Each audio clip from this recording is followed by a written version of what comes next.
Mga kapatid, ang humiliya po ngayong araw ng Miyerkules pong ito ay hango po sa babasahin kong ito.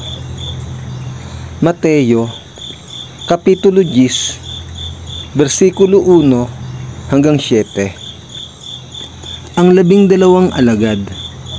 Tinipon ni Jesus ang 12 alagad at binigyan sila ng kapangyarihang magpalayas ng masasamang espiritu at magpagaling ng mga may karamdaman.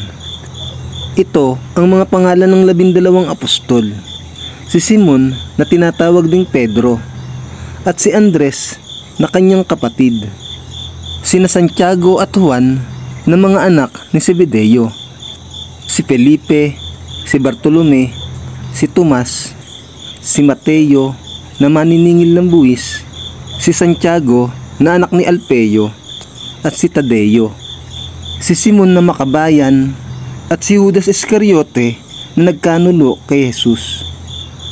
Sinugo ni Jesus ang 12. Ang 12 ito'y isinugo ni Jesus at kanyang pinagbilinan.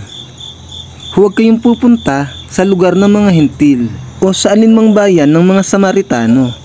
Sa halip, hanapin ninyo ang mga nawawalang tupa ng sambahayan ng Israel. Humayo kayo't ipangaral na malapit nang dumating ang kaharian ng langit.